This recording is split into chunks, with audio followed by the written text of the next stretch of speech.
Hi, boys and girls. We are back with Detectives in Togas, and this is chapter 21, and it's called Light. And if you remember, um, the boys were in Lucas's house, and Lucas, he had been hit in the head and fallen on the floor, and he was out cold for a while.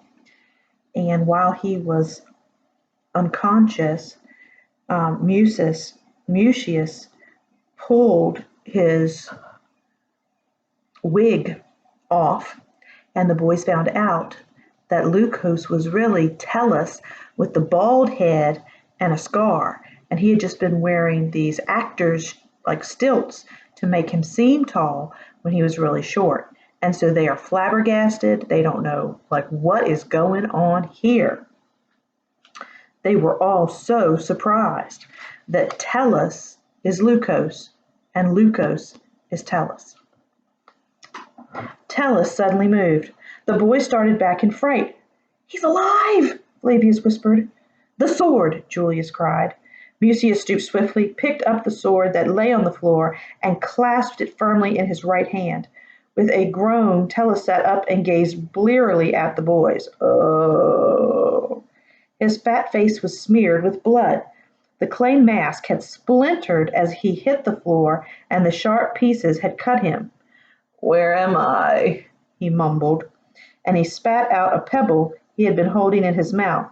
He had used the pebble, the boys realized, to disguise his way of speaking. So if you hold a pebble in your mouth, then it'll make you sound different. It probably does. They stared fiercely at him. Tellus saw the sword in Mucius's hand and gave a weary gesture. "You don't have to be afraid. I won't touch you. I must have injured myself badly. Have mercy on me. Lean me against the wall." His head drooped and he gasped for breath. Caius and Antonius threw a questioning look at Mucius. Mucius nodded. "Go ahead, I'll keep an eye on him," he said, raising the sword. Caius and Antonius lifted Tellus under the arms and dragged him back so that he had the wall for support. "Thank you," he murmured feebly. He gave them an imploring look. "Don't betray me. Have pity on me." "You had no pity on Rufus," Julius said. "We must tell the police." "You're good, sensible boys," Tellus pleaded. "I'll tell you everything. Then you'll forgive me. Help me." "Help you?" Publius repeated sarcastically. "Why did you pretend to be Lucas, the soothsayer?" Antonius asked eagerly. "Come closer," Tellus whispered, rolling his eyes. "I can't speak any louder. I think I'm dying." The boys drew around him, but Mucius watched him closely. He felt uneasy about Tellus's mild tone. "My spindrift life has ruined me," Tellus began, speaking so softly that the boys had to lean forward in order to understand him. But as he continued, his voice strengthened. "I had to borrow huge sums of money. My banker refused to lend me any more." Can't turn the page.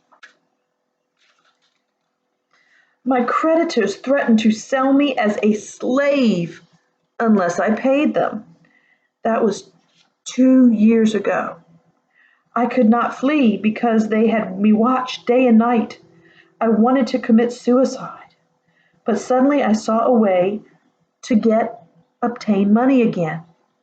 Many years ago, on one of my campaigns in the Far East, I had taken prisoner a famous soothsayer, fortune teller, named Lucas. He had made a fortune by his soothsaying, but he confessed to me that he was a swindler and he could not really prophesy anything. He was an intimate of the king of Persia, that means a friend, and acquainted with all the king's secret plans. Consequently, He knew in advance about special important political events, and he skillfully used his knowledge. And so his prophecies almost always proved true because he knew before the regular people knew what was going to happen.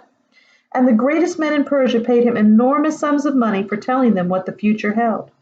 So I, Tellus, decided to play the soothsayer also, because I was an intimate, a friend of the emperor. And what is the king of Persia compared to the emperor of Rome? If Leucos could do it, I certainly could. So I established myself here as a soothsayer and had the name Leucos, and I was soon earning enough money to pay all my debts.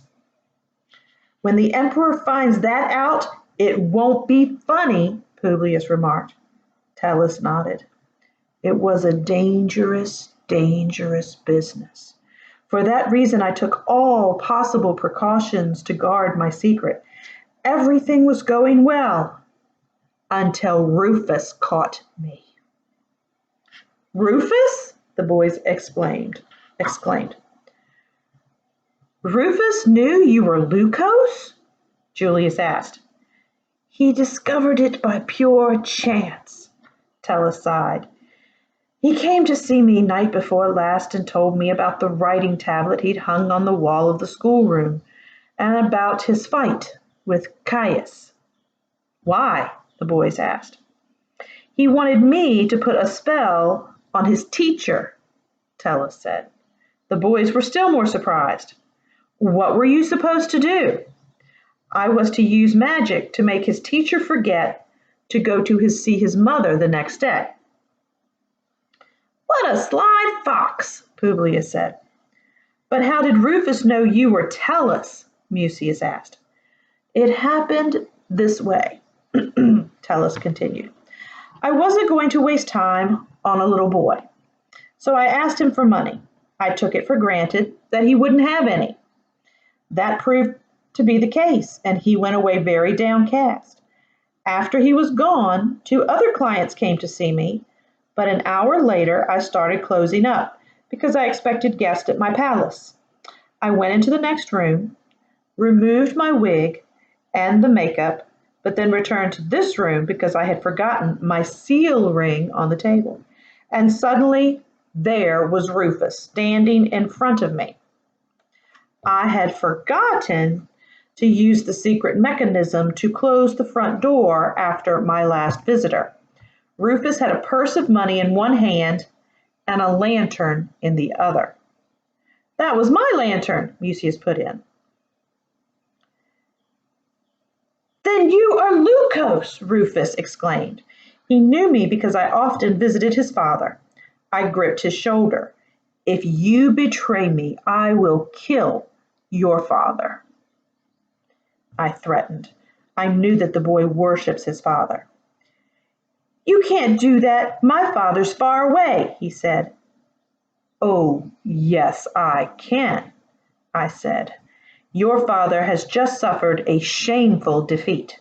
If you don't swear to keep this to yourself, I will see to it that the Senate recalls your father and has him executed. You know very well I have the power to do it. I only have to say one word to the emperor, and then I shook Rufus roughly to intimidate him, and that must have frightened him too much, for he dropped the money, tore away from me, and ran out. As he ran, his cloak slipped off. I wanted to follow him, but because of the cauldrons on my feet, I couldn't run fast enough. Why were you wearing the cawthorns? Flavius asked. As Leucos, I wanted to seem very, very tall, Tellus said. It also made me look thinner, so that it would never occur to anybody that I might be Tellus. And I suppose that's why you painted your face and wore the wig, Antonius said. Tellus nodded. I wore the clay mask only when I had no time to paint my face, he said. Did you find Rufus? Mucius asked. No, Tellus said. The door must have been open still, and he escaped. The door couldn't have been open, Mucius said. Otherwise, he would not have escaped to the roof. To the roof? Tellus asked in astonishment. I also fled to the roof because I couldn't get out, Mucius said. You? Tellus asked. But there's no way to get down from the roof. Yes, there is, Mucius said. We jumped across the roof to the baths of Diana and into the swimming pool. Tellus stared at them. After a pause, he asked cunningly, But why didn't you escape to the roof just now? We couldn't, Caius grumbled. The ladder slid down and jammed. Well, the others were furious with Caius. Caius was so dumb. It would have been much better for Tellus to believe that they had a way out. Tellus, moreover, seemed to be relieved. He glanced toward the corridor, murmuring, So you might have escaped that way. But why did you write Caius as a dumbbell on the temple wall? Julius asked. Tellus wiped the blood from his face again. I didn't think of anything of the sort at first, he said. I felt fairly sure that Rufus would keep his mouth shut out of fear for his father. But almost as soon as he left, another visitor came. I quickly put on my wig and the clay mask and let him in. It was a well-known senator, one who is feared for his sharp tongue. He had delivered a number of angry speeches against Pretonius in the Senate and had demanded his punishment on account of the defeat. He was highly excited. An hour before, a friend who had just come from Gaul, which is France, had visited him and told him that Pretonius had not been defeated, but had won a decisive victory. The official courier bearing the news of the victory had been held up en route, and, sorry about that. The official courier bearing the news of the victory had been held up en route, but would surely arrive at the emperor's palace by the next day. The senator asked me to foretell whether he would fall into disgrace with the emperor and whether he ought to take the precaution of going abroad. I told him it would be perfectly safe for him to stay. I knew the emperor would not hold it amiss that the senator had desired the downfall of Pretonius because he is also jealous of Pretonius. The senator gave me a sack of gold pieces and went away jubilant. But I was in despair. Pretonius's victory was a disaster for me. The news of the victory would certainly be published next day, and then Rufus would no longer have any reason to fear my threat, and he would come out with his story. I had to silence him before he found out about his father's victory. But how? I racked my brains, and finally I thought of what Rufus had told me about the writing tablet and his quarrel with Caius. I saw that I would have to pin some crime on Rufus and get him arrested. Once the boy was in prison, he would no longer be able to talk, and I would arrange things so that he received no trial and he was sent off promptly as a galley slave. Shame on you, Flavius cried indignantly. Alice merely said, If Rufus told my secret, I was done for. What would happen if the emperor should learn that I had abused his trust in me? He who does evil will reap evil, Julius said, remembering the maxims of Xanthippus that Xanthippus had taught them. That is the truth, Tellus said, but at the time I thought only of saving my own skin. I put on my old military cloak, which had been given to me as a present when I was serving in the Orient, that's in Asia, and I hurried over to the school. I knew the writing tablet must be hanging on one of the walls in the classroom. I felt along the walls, but in my excitement, I had forgotten to take off the cawthorns. And they clattered and clattered when I walked, and they awakened your teacher, Xanthippus, who came in. I struggled with him. I threw him to the ground. I picked up a stool and knocked him on the head. Then I tied and gagged him and locked him in the wardrobe.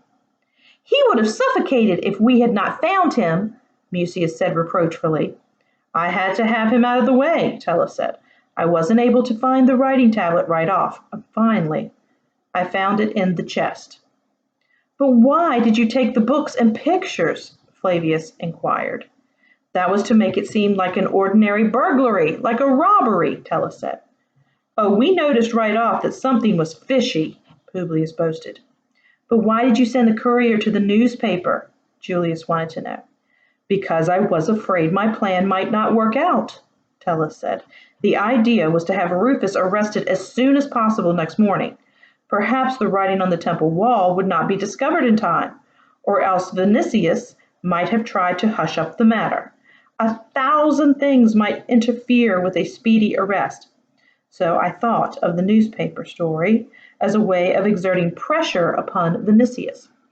I knew that Vinicius sends his copyist for the newspaper every morning. Therefore, I pulled the hood low over my face, and before I went to the temple, I delivered the story at the censor's office. Had I waited until afterwards, the office would have been closed. Mucius said, that newspaper report was your big mistake. How so? Because we figured out that it must have been written before the writing on the temple was put there, Mucius explained. That is how we first got onto your trail. Otherwise, we would never have suspected you. Tellus looked crestfallen. Every criminal makes some mistake, Julius said. You are no exception. But I had no choice, Tellus murmured. As a matter of fact, even the newspaper notice would not have helped me if I hadn't denounced Rufus to the prefect myself. So that was your doing too? The boys cried outraged. Yes, Tellus admitted.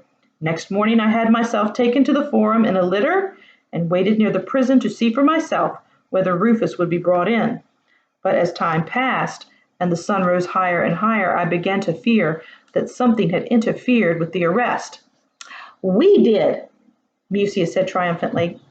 I grew more and more worried. Before long, I knew the news of the victory would be published. Finally, I could stand it no longer. I ordered my bearers to take me to the prefect and accused Rufus of the crime of blasphemy. I asked the prefect to keep my name secret out of consideration for the feelings of my friend, Protonius. The boys were stunned by so much evil. You're a wicked, wicked man, Flavius said. What could I do? Tellus said, and started groaning again, as if he were suffering terrible pain. Oh, can't you understand? What a frightful situation I was in. And he let his voice fade away to a whisper, but the boys were unmoved. Antonius asked, Why didn't you just run away? I didn't want to give up my comfortable life as Tellus, he said. I would rather have killed myself. Mucius said contemptuously, So you should have done. That's easy to say, Tellus said. Wait until you yourself are rich someday. When I am rich, I will do only good, Mucius said with conviction. I suppose that after Rufus was in prison, you thought you were safe, didn't you? Publius asked with a spiteful grin. Yes, Tellus said. You didn't reckon with us, Mucius said. No, not at first, Tellus admitted. But after you came here with the chain, I began to be suspicious. I was taken by surprise, for I did not know I had dropped it. In my panic, I lost my temper and threw you out. You also threw snakes at us, Flavius reminded him. They aren't poisonous, Tellus said. I only wanted to frighten you. Why do you keep the snakes? Julius asked. I want people who come to me to fear me.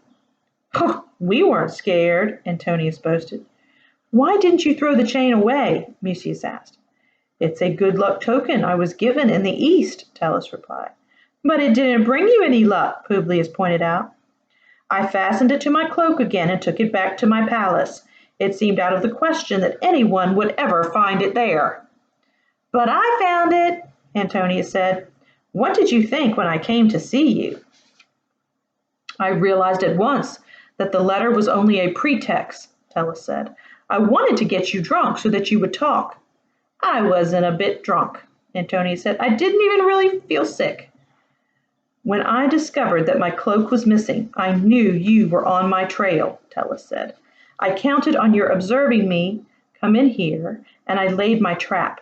I deliberately left the back door open to lure you in.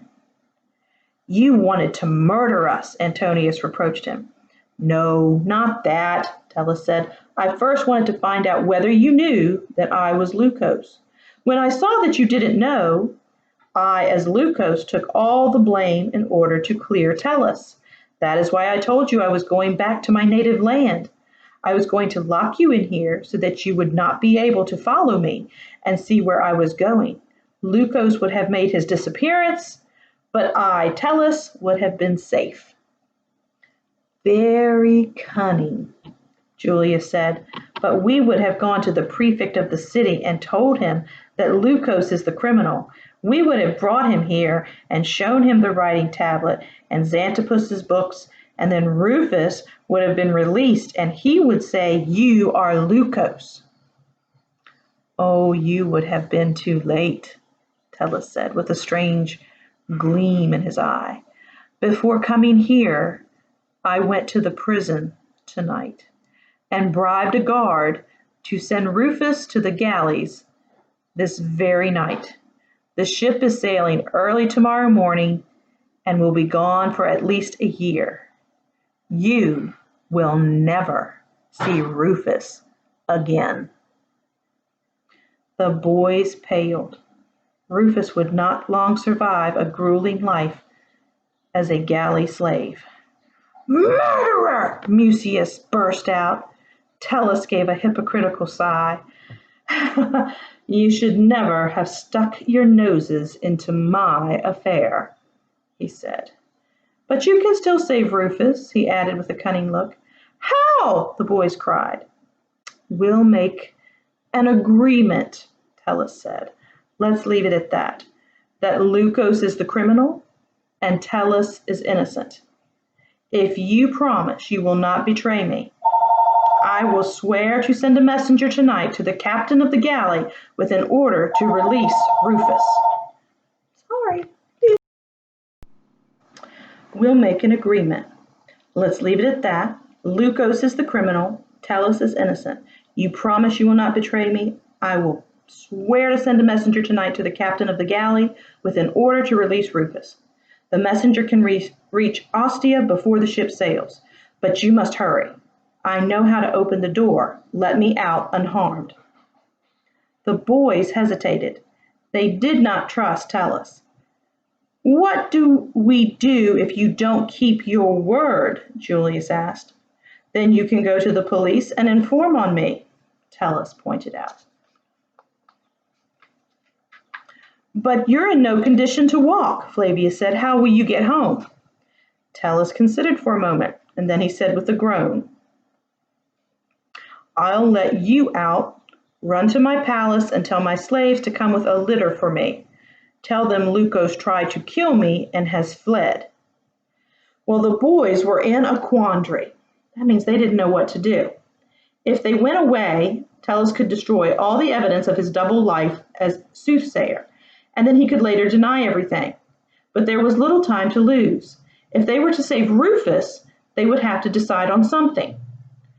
"Give us a statement in writing that you acted the soothsayer Lukos and that you desecrated the temple," Julius said. "Then we'll let you go home." "In writing? Why?" Tellus asked suspiciously. In spite of his blood-stained face, they saw the veins in his forehead swelling. "Because then, if you don't keep your word, we'll take the statement to the emperor," Julius said coolly. Tellus considered. "What will you do when Rufus is free?" he asked. "We'll give the statement back to you. We promise that we will not betray you." The others were proud of Julius. This was brilliant thinking on his part. Once they had the statement, Tellus could not cheat them, but he would have to hurry, for the light of the lantern was growing steadily dimmer, and they were very much afraid it would be dark before they could leave. Fortunately, Tellus seemed unaware of the failing lantern. "Give me pen and ink and paper from my desk over there," he said. "I'll write whatever you say." He leaned back against the wall, eyes half closed as though he were totally done in and no longer had the strength to object. Publius and Antonius brought Tellus paper, a reed pen, and ink. They knelt down at his side. Antonius handed him the paper and pen, and Publius held the ink. Tellus wrote swiftly. Then he started to hand the statement to Antonius, but Julius called out, "Press your seal ring underneath for signature. Otherwise, people might think it wasn't genuine." Obediently, Tellus pressed his seal ring into the papyrus. Satisfied, Julius took the statement and read it aloud to the others. I, Marius Clodius Tellus, ex-consul and victorious general, hereby confess that I pretended to be the soothsayer Leucos and wrote Caius is a dumbbell on the wall of the temple of Minerva. Rufus Pretonius is innocent.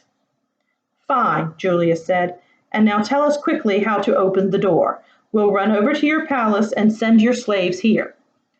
Tellus eyed Mucius and said, First you must swear. We swear, Julius started to say. No, you must all lift your right hands, Tellus murmured feebly. His eyes were almost shut now. The boys raised their right hands. Mucius hesitated, watching Tellus narrowly, but the man was drooping against the wall as if he were at the end of his strength. There was nothing to fear from Tellus. Mucius shifted the sword to his left hand in order to raise his right hand. But at that moment, Tellus sprang forward, snatching at the sword. Mucius leaped back in a flash and pressed the tip of the sword against Tellus's chest, shouting, One move and I'll run you through. Tellus froze where he was, on his knees, staring with hate-filled eyes at Mucius. Suddenly the light went out. In the darkness the boys stood numbed with fright. They heard Tellus jump up and make off, his high wooden shoes clattering against the floor. Then there was a brief silence. It was broken by several thunderous blows against the rear door and a confusion of excited voices in the yard. Help! Help! Help! The boys shrieked. Open the door, someone outside commanded. We can't, the boys shouted. We're locked in. 3 more powerful blows followed. The door splintered and cracked at the joints. In the opening appeared several Praetorians holding a battering ram. Back of them stood others with torches and drawn swords, their chest armor glittering in the glow of the torches. The Praetorians finished smashing the door, and the soldiers stormed into the vaulted room. Close behind the soldiers appeared 2 officers with high-plumed helmets, and then Vinicius in flowing senatorial toga, a long sword in his hand. Finally, Xanthippus squeezed through the ruins of the door. He was dripping wet. Waving his stick wildly, he shouted, Where are they? Where are they? Here, the boys roared enthusiastically. Hooray for Xanthippus! The gods be praised you're alive, Xanthippus said, overjoyed. Of course we're alive, Antonius said. What is going on here? Vinicius asked, looking inquiringly at his son.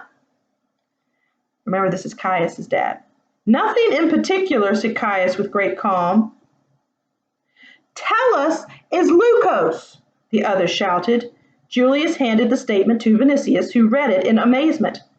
By Jupiter, that is almost unbelievable. Telos is Leucos. Suddenly he seemed to realize the meaning of the words, and his eyes flashed fire.